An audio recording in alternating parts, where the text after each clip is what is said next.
So just quickly, let me give you a little view of what VoiceThread is all about, and then uh, talk about how to connect it to your course in Brightspace, how to create voice threads, and the kinds of activities and assignments that you can put together.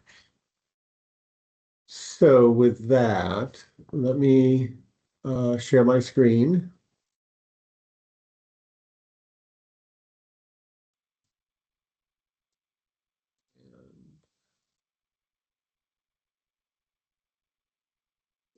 Here.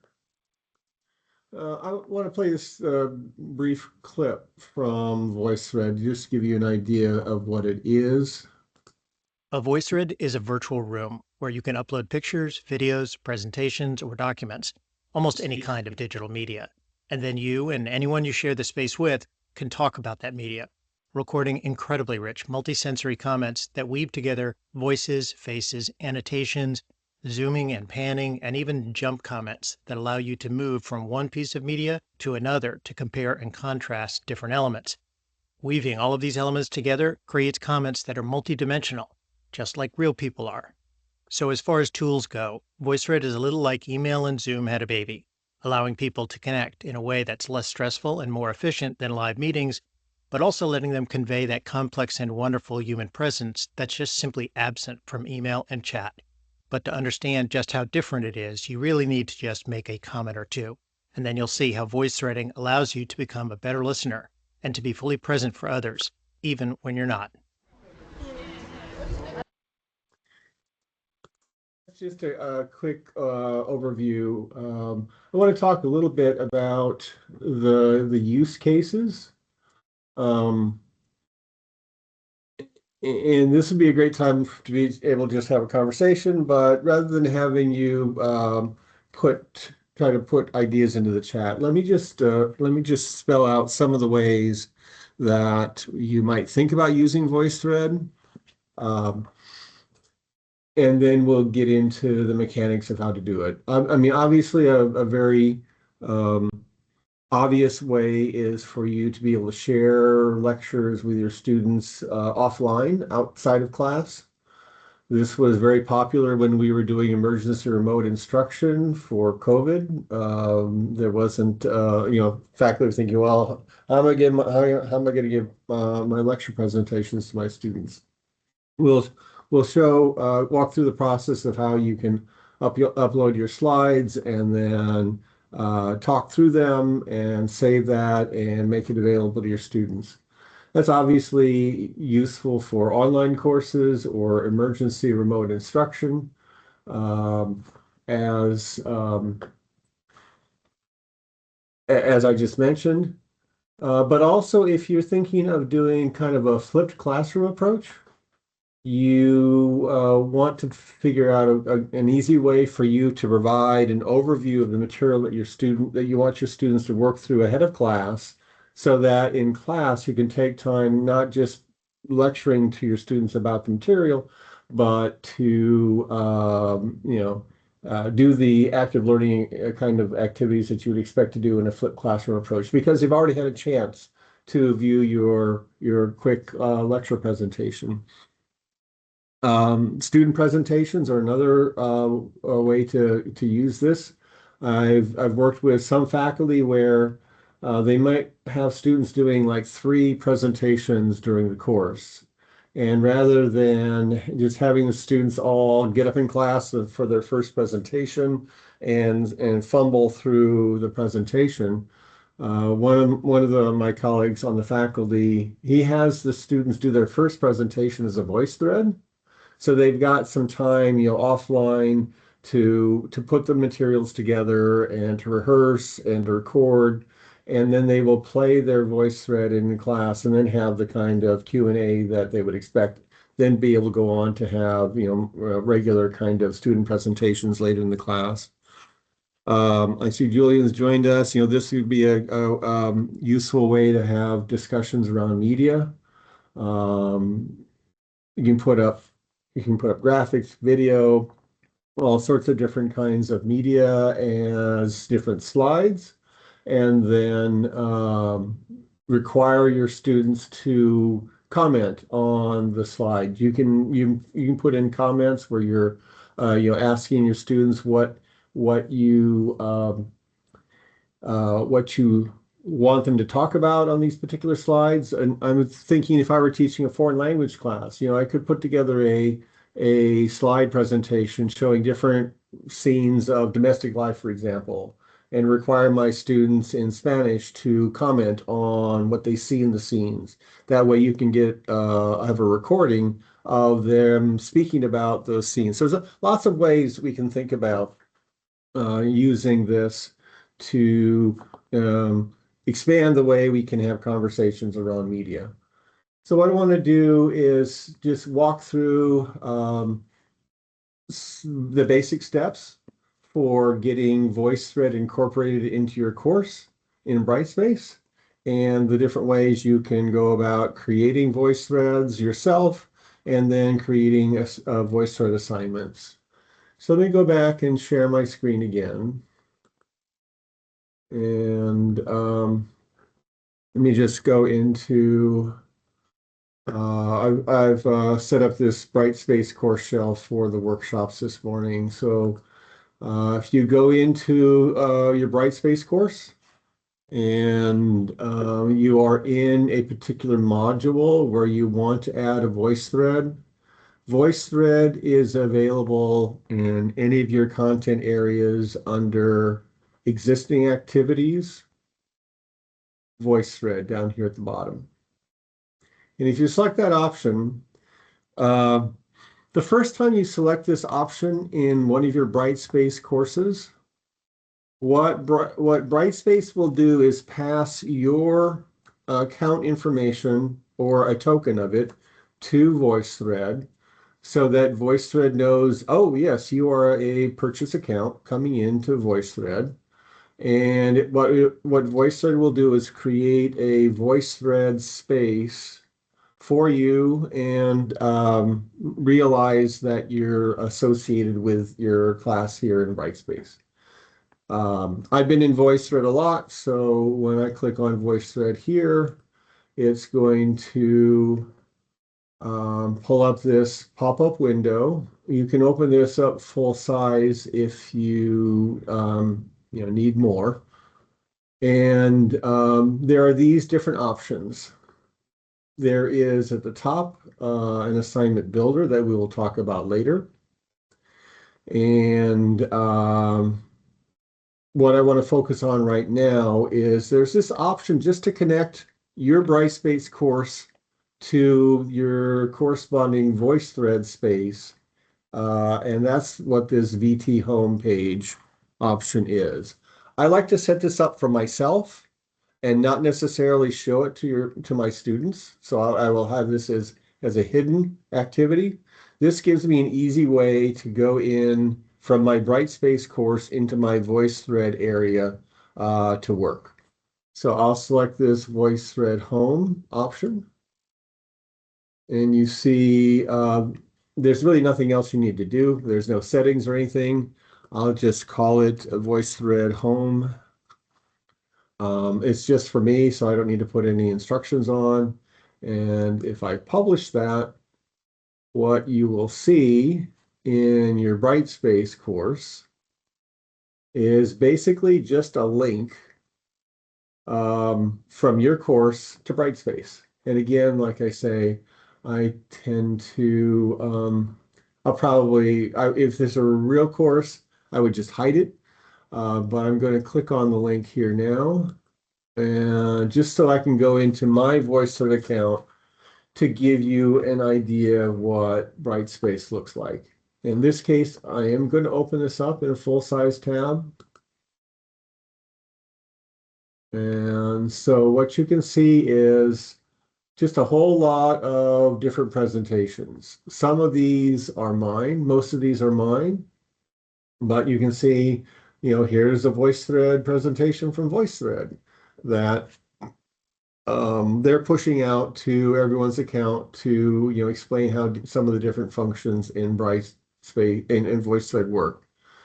So you can there But we won't go, since this is kind of over, we won't go through necessarily all of the options here or some of the settings, but up here in the upper left-hand corner, you can filter by just the voice threads that are owned by you. You can yourself you subscribe to voice threads. There are voice threads that can be shared with you.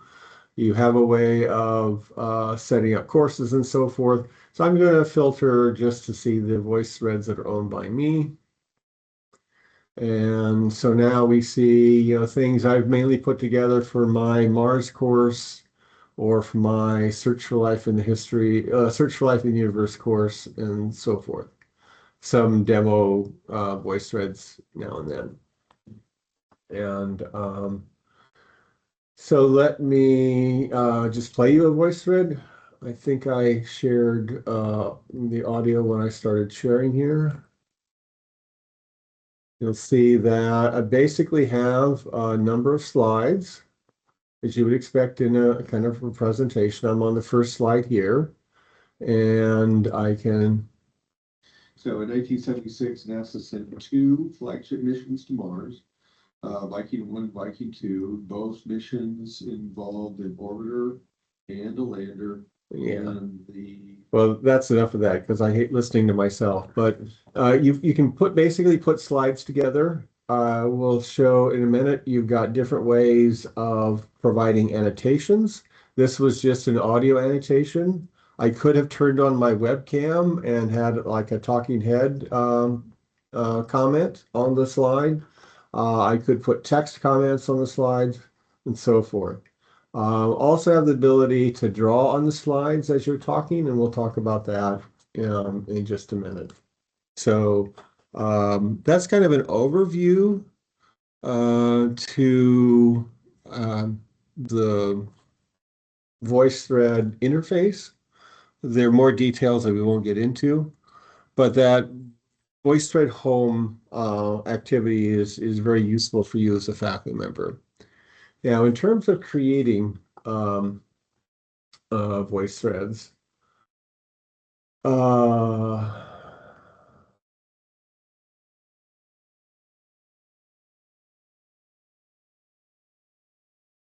let me come up here and create a new voice thread. Here are all different kinds of ways that you can put content onto slides in your voice thread. And again, you want to think of the slide deck metaphor as how you're organizing things.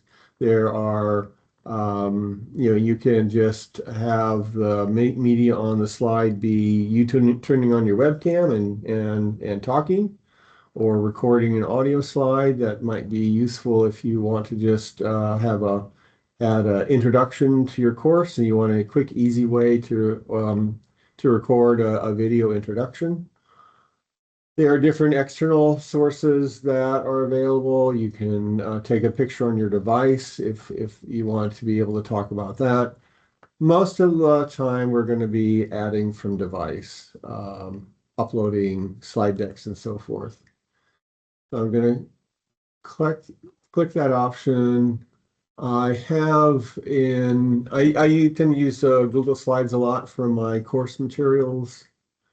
And I thought I had,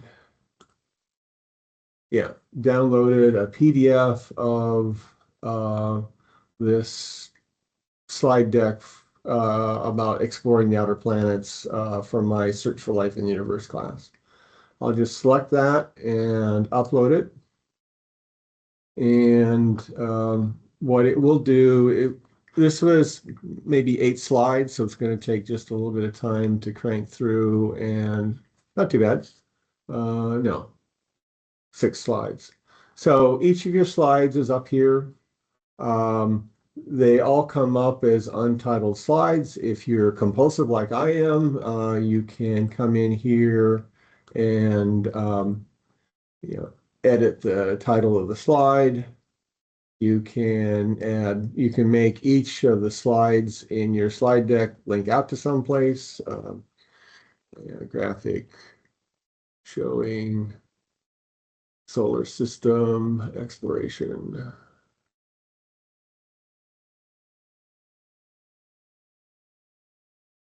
And so here are the slides that I want to do a little short lecture on. And let me call it up here.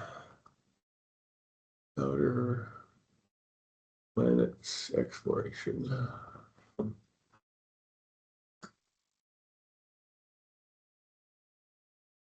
And so now here I'm on the first slide. Well, let's go here and look at the first slide. And then how do you go about adding annotations? Oops. Let's get rid of some of these Teams windows. You see this, delete that. See this little comment button down here. You, as the instructor, probably want to make the first comment on all the slides in your slide deck. And so if you click on that, you can see here's this video option, here's record an audio comment, or you can just put a text label onto the slide. I'll go ahead and let's do the whole talking head thing. Yes, allow. Yes, allow. Yes, allow. Get this little countdown. And now I am recording what I want as an introduction for this presentation. And you see this little squiggle down here. You can actually doodle on your slides as you are talking. It's kind of awkward. I find it a little awkward to do it with a mouse, but you know, this presentation is going to be about an exploration of the icy moons in our outer solar system. Stop recording. That video content commentary.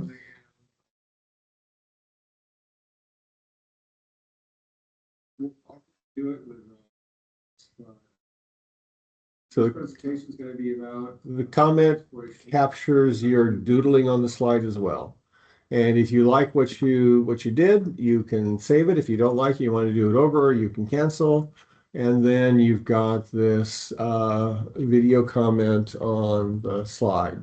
You can do basically the same thing for every slide. We just come in here, and this time I'm just going to do an audio comment. Get the countdown again. You know, for this slide, basically is kind of a graphical representation of all the different unmanned robotic missions that we've sent out in the solar system. Let me get my doodling pen out here and I'll select red. You see that we have sent a lot of missions to the moon and to Mars and here over to Venus. Very few into Mercury, a handful into the sun. But if we want to look at the icy moons in the outer solar system, we've really only had a handful of Pioneer and Voyager and later missions that have gone out to Jupiter and to Saturn and to Uranus and to Neptune and to Pluto, which is not on the screen anymore. And again, I'll stop recording. That'll be uploaded, and I can save that. And you know, I would basically do that on all of my slides, and I would have a narrated, annotated slideshow that I could share with my students in a variety of different ways. Let me just stop sharing for a minute here and ask if there are any questions. Yeah, it could be PowerPoint, it could be Keynote, it could be PDFs. Lots of different media can be used. It could be I didn't go through the web sources, but there are royalty-free image libraries that are hooked in there. It could be a whole variety of different sources. Okay. So, if you're interested in using VoiceThread, and we'll talk about adding VoiceThread activities into your course in just a minute. I'd go into your Brightspace course, go in, add that VoiceThread home, and then just start playing around. If you've got presentations you want to share with your students, if you've got digital media you want them to discuss, all of those can be put up into a VoiceThread.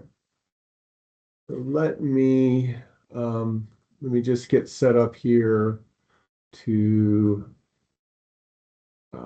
go through the basic steps that are involved in then adding different VoiceThread activities to your course. So let me start sharing screen again.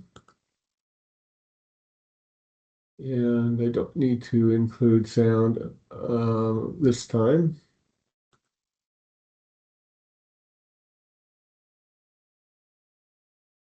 So let's say that I just wanted students to watch that lecture that I just put together on outer planets exploration.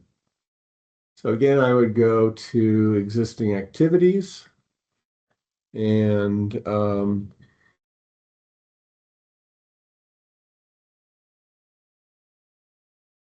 down here to the bottom to select VoiceThread, get the same dialog box. I could just put an activity in my Brightspace course that just points students to that VoiceThread I just created, gives them an easy way to view it. I don't have to worry about going into VoiceThread and, okay, what do I need to do to share this? How do I copy a link? All that stuff. Just come into my Brightspace class, select individual VoiceThread, and you'll get condensed interface here, allowing you to view the different voice threads. Here's the one that I just created. Now, of course, I didn't finish it, but I'll go ahead and see this little circle on the voice thread. Just click on that to select it. And then just click continue.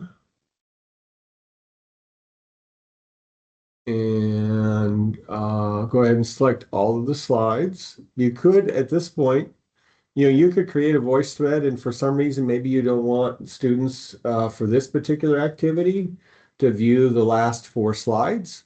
You can just unselect them and they don't become part of this activity in your Brightspace course. Click continue. And then you will see, okay, well, here it is. Yeah, that looks good. Let me go ahead and continue. And you should get a screen here where, okay, students now can view your video. Are you going to allow them, do you want them just to watch it, or do you want them to be able to interact with it? By default, they could turn on their microphone on slide, on slide 3 after you've presented your explanation of that slide. They could turn on their microphone and they could make a comment, they could ask a question, and so forth. Begin to have a conversation even on the presentations. If you don't want that, you can turn these all off. By default, if there is that kind of commenting going on, by default it is threaded. So if Susan makes a comment on slide 3 and then Frank wants to come in and comment on Susan's comment, those comments show up as a nested hierarchy. Couple of options on playback that I want to focus on. If you're putting this VoiceThread activity in your Brightspace course just to have an easy way for your students to click on the link and view your presentation, you probably want it to start playing as soon as the student opens it up. And You probably don't want them to have to click next slide, next slide, next slide as they're going through your presentation. Maybe you do. Maybe you want them to, watch each slide and then, think about it and then have to click on the next button to go to the next slide. But if you want just a seamless playback of your presentation, you can click this. When the final comment on the slide is played, automatically advance to the next slide after. The default is 4 seconds, which seems like an incredibly long time when you're just sitting there with dead air. So I typically bring this down to 2 seconds. You can determine whether you want students to be able to download your lecture presentation, or if you just want them to watch it in Brightspace, or whether you want them to make a copy into their VoiceThread account. They will also all have VoiceThread accounts as they work on, as they follow any of these connections to VoiceThread activities from our Brightspace system. And you click continue. And here you can give it a name. Please watch this presentation on outer planets exploration. And here's a description. And if you publish it,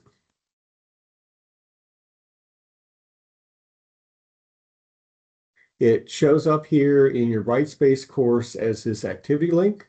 Students can click on this. They will be taken in to the VoiceThread interface and be able to view your materials. And here's that description text that I put in. It will show up on your VoiceThread in your VoiceThread module. This is good, but you have no way of knowing which of your students actually opened up. Well, you can probably tell who opened up the link, but you can't tell that they actually watched the presentation. You can't tell whether they watched it all the way through and so forth. So you have some options with VoiceThread assignments that give you a little bit more control over that. So just a couple of things I want to go through in terms of assignments, and then we can wrap up and see if there are any questions. Again, existing activities, VoiceThread. I will get that same interface.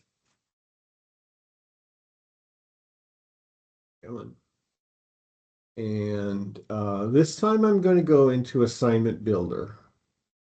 These create VoiceThread activities that are tied to your gradebook, that have particular criteria that need to be met for the VoiceThread assignment to be completed, and some automatic and your manual scoring will have items show up in your gradebook as graded activities. So if I go into Assignment Builder, one assignment is just watch my instructor's VoiceThread. So if I select this option and click continue, again, you will get your list of VoiceThreads that you can select from. Come on.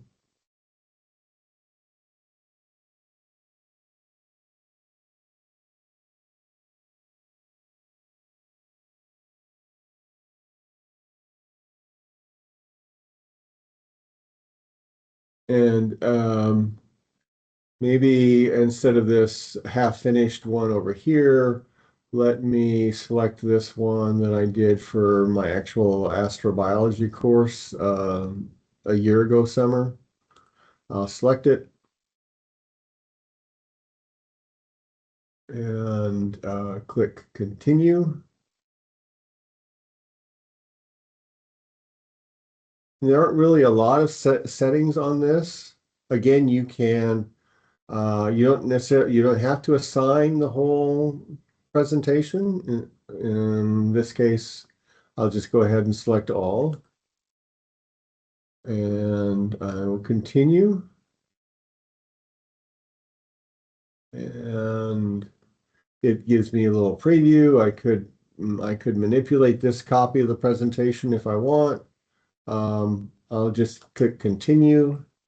You notice that VoiceThread has closed captioning built in. Again, start playing when opened. I'm going to bring this down to 2 seconds. And I'll just click continue.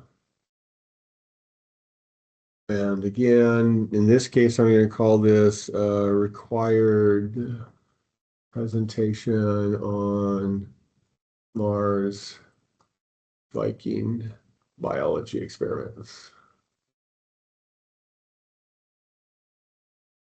And you can put in some, instructions to make sure the students realize they actually have to watch the video all the way through to get credit. Watch the presentation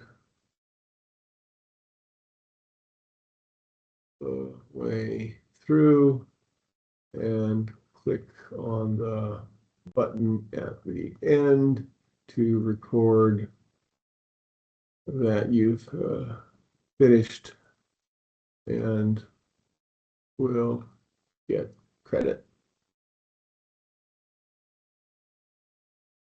And publish. So these are then 2 different ways for you to present VoiceThreads to your students. This just gives you a little bit more control. Let me go through the other 2 VoiceThread assignment activities.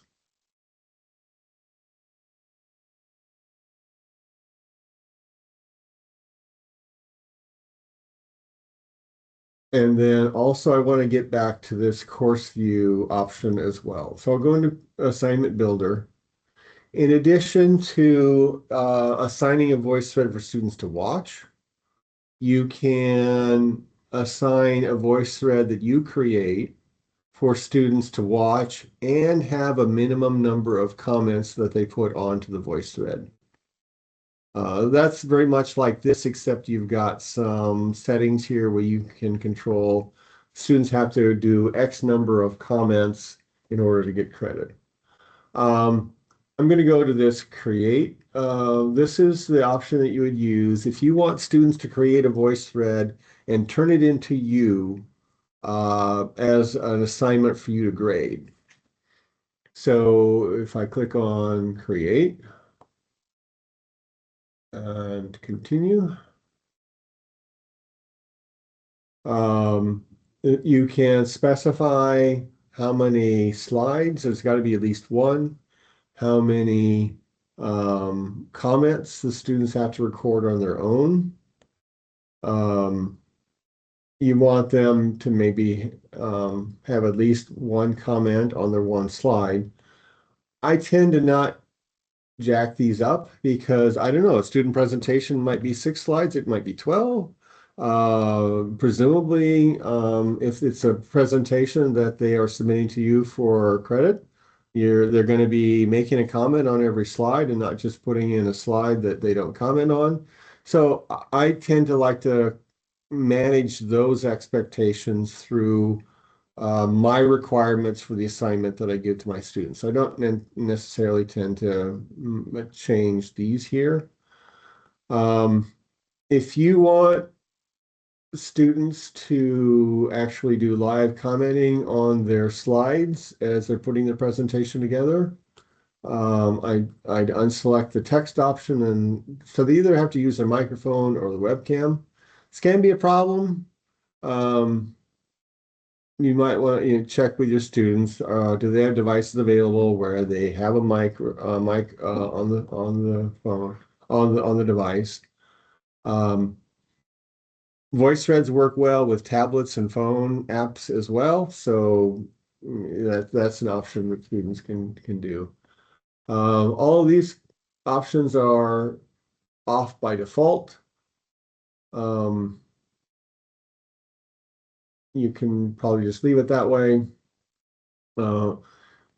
You're having them submit their presentations to you, so all of this about automatically starting the VoiceThread and so forth are less relevant. You might actually not want to have the VoiceThread automatically move from one slide to the next. If you're viewing the student's presentation, you want to view what did they say on that slide, and make comments and so forth. And then you can control when you want to go to the next slide and so forth. Allow students to see each other's submissions for this assignment.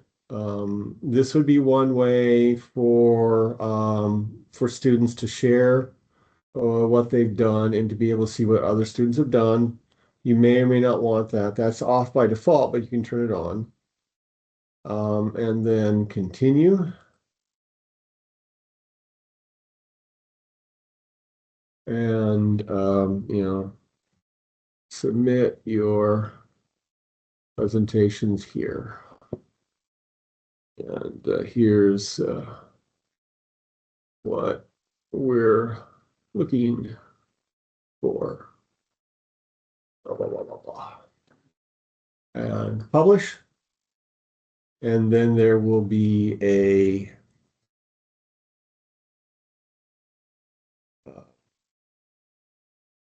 an assignment activity, a VoiceThread assignment activity where students are going to be required to go in, either upload slides or capture slides from web resources and so forth, record their comments about that, and then when they're ready, they will hit submit, and you'll have access to their presentations to view them and so forth. So I want to add one last thing, and then we'll see if there are any questions. If you go into existing activities, VoiceThread, there is this course view, and I haven't talked about this before, but if you select this option, we can all share VoiceThreads related to the class to this activity and publish. So this idea of that I mentioned that Julian upvoted, this idea that, well, maybe students are doing a number of presentations for the class. Let's ease them into that process by having them record a VoiceThread as their first presentation, share it with the class, and then maybe actually play it in their allotted time in class, and then have the Q&A. That this space here would be, you or your students click on that space, and it's just essentially a bucket here where students will be able to see the VoiceThreads that they've put together and can select them, and well, students and you will both see this add a VoiceThread option, and students will be able to select from their VoiceThreads. They can create a new VoiceThread on the fly just from this joint space here. Once they're finished with it, they can basically deposit it into this combined class space. And that's an easy way for them to have a place in class to pull up their presentation. If you don't want to take the class time to have students actually individually present their VoiceThreads, this is a space where all of the VoiceThreads will be accumulated, and you could have as an offline activity that maybe you've got students paired up or in small groups, and they're each doing individual presentations, and they're commenting on each other's presentations. This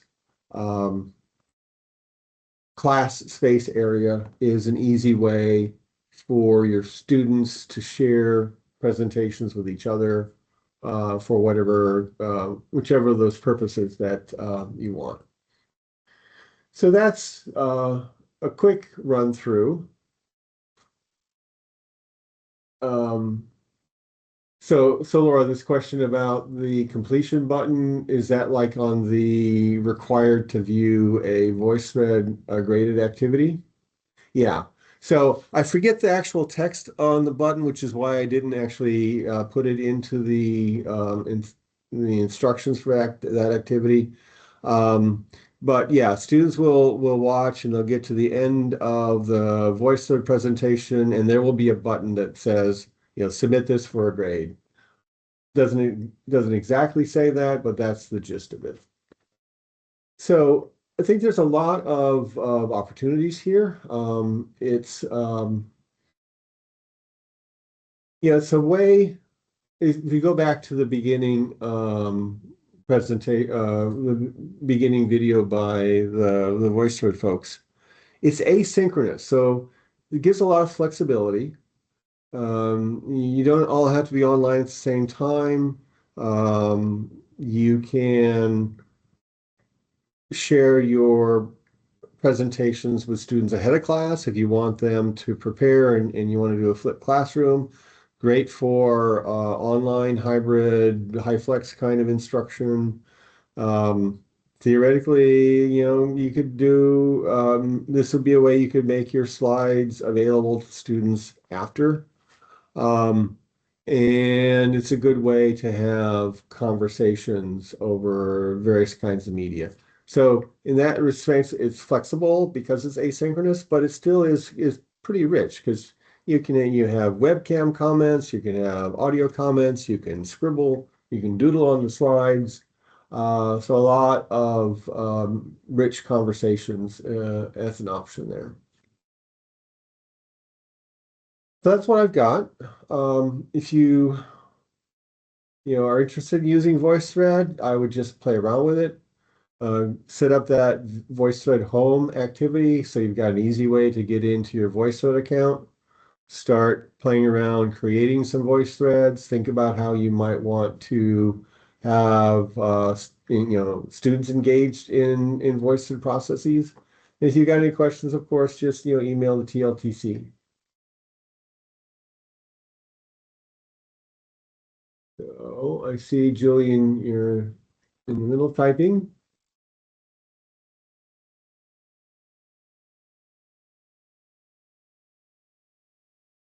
Okay. So with that, I'm going to stop the recording.